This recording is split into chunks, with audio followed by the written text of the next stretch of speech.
Hello students, this is electric charges and fields exercise question 1.2।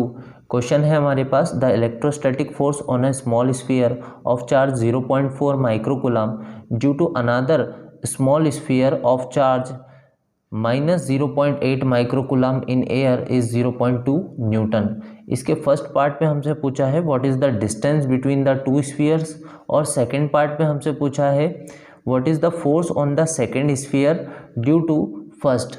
तो question कुछ इस तरह से है हमारे पास कि हमारे पास दो स्मॉल स्फीयर्स हैं जिनका चार्ज हमें बता दिया है। तो पहले स्फीयर का चार्ज हमने ले लिया है Q1, जो कि हमें बताया है क्वेश्चन में 0.4 माइक्रोकूलम, और सेकेंड स्फीयर का जो चार्ज है हम उसे ले लेते हैं Q2, और ये हमें क्वेश्चन में गिवन है माइनस 0.8 माइक्रोकूलम। तो हमने ले लिया है दोनों स्फीयर का चार्ज, और हमें बोला है कि जो पहले स्फीयर पे जो फोर्स लग रहा है ड्यू टू सेकेंड स्फीयर, हमें क्या बोला है क्वेश्चन में कि फोर्स ऑन स्मॉल स्फीयर और जिसका चार्ज है 0.4 microcoulomb due to another small sphere of charge minus 0.8 microcoulomb in air, और इनके बीच का जो मीडियम है वो एयर है, वो हमें बताया है 0.2 न्यूटन। तो हमें बोला है क्वेश्चन में इस स्फीयर पे जो फोर्स लग रहा है इस स्फीयर के कारण, यानी कि Q1 जो हमारा चार्ज है उस Q1 पर जो फोर्स लग रहा है ड्यू टू Q2, वो हमें बताया है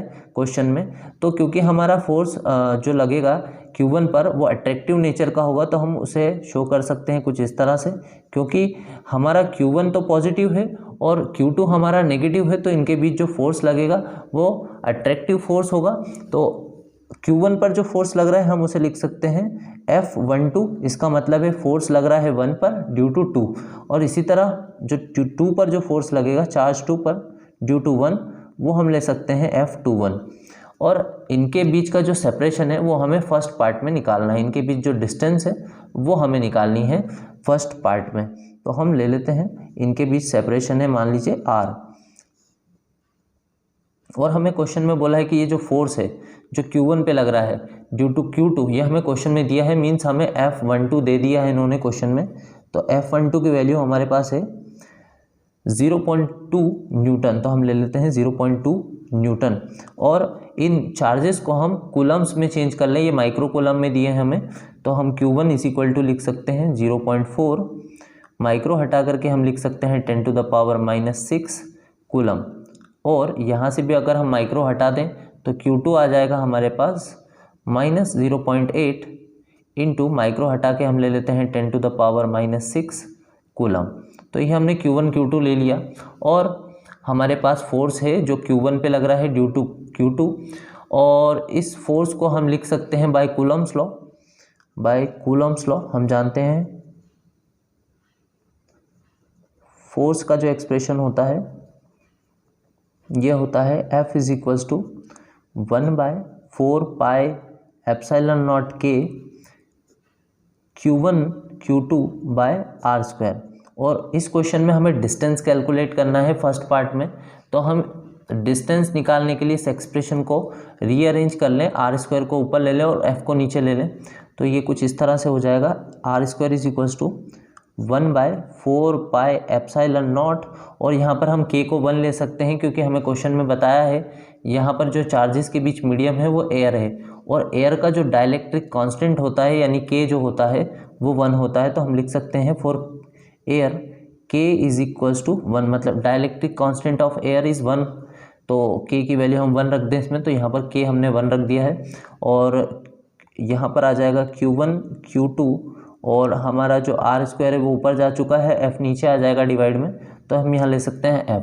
अब हम इसमें सारी वैल्यू सब्सटीट्यूट कर दें तो हमें R की वैल्यू मिल जाएगी यहाँ से। तो हम R² इज इक्वल टू लिख सकते हैं 1/4 पाई एप्सिलॉन हमारा होता है इलेक्ट्रोस्टैटिक कांस्टेंट, और इलेक्ट्रोस्टैटिक कांस्टेंट की वैल्यू होती है 9 × 10⁻⁹। अब Q1 रख दें, Q1 है हमारे पास, यह आ जाएगा 0.4 × 10⁻⁻6, और Q2 भी है हमारे पास। तो Q2 में हम मैग्नीट्यूड वाइज बात कर रहे हैं तो हम उसका साइन नहीं लेंगे, तो ये आ जाएगा हमारे पास 0.8 × 10⁻⁻6, और नीचे फोर्स हमारे पास है, फोर्स हम ले रहे हैं F12 वाला, तो ये फोर्स हमारे पास है 0.2। अब यहाँ पर इसे हम सॉल्व कर सकते हैं, ये हो जाएगा हमारा डेसिमल से डेसिमल कैंसिल, क्योंकि डेसिमल के बाद एक डिजिट है, उधर भी एक डिजिट है, तो डेसिमल से डेसिमल कैंसिल हो जाएगा। 2 1 जा 2 2 जा। अब इसे और फर्दर सॉल्व कर लेते हैं।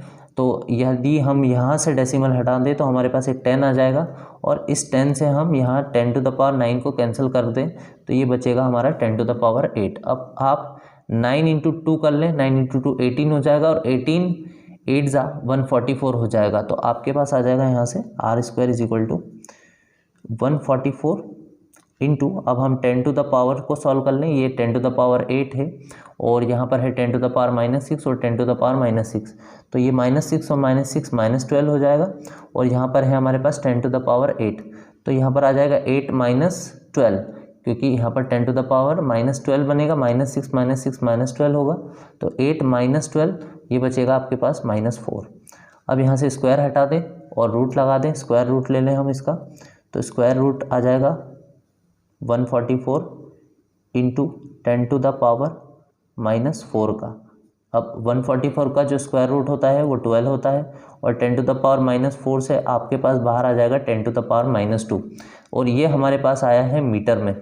तो हमारे पास जो डिस्टेंस है दो चार्जेस के बीच वो मीटर में आई है, 12 into 10 to the power -2 metre, और अगर हम इसे सेंटीमीटर में बदलना चाहते हैं तो हमें ये 10 टू द पावर -2 को हटाना पड़ेगा, यानी यूँ बोलें कि 10 टू द पावर -2 से हम इसे डिवाइड कर रहे हैं, तो ये आ जाएगा आपके पास में 12 सेंटीमीटर। तो हमारे पास डिस्टेंस आया है इस क्वेश्चन का, मतलब जो दो चार्जेस के बीच जो डिस्टेंस हमने लिया था r, ये r की जो वैल्यू निकली है ये हमारे पास आई है 12 सेंटीमीटर। अब हमसे दूसरे पार्ट में इन्होंने पूछा है what is the force on second sphere due to first sphere, मतलब हमें इस स्फीयर पर लगने वाला फोर्स निकालना है, और ये फोर्स किसके कारण से लग रहा है, तो ये लग रहा है Q1 के कारण से।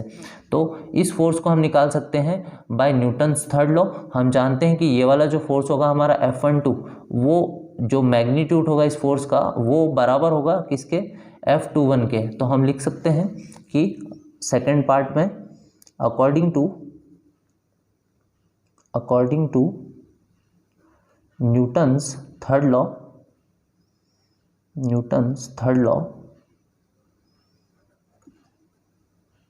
जो हमारे फोर्स का मैग्नीट्यूड है, यानी F12 का जो मैग्नीट्यूड है वो बराबर होगा किसके, F21 के मैग्नीट्यूड के। और ये हमारे पास ऑलरेडी है F12 का मैग्नीट्यूड, ये था हमारे पास 0.2 न्यूटन।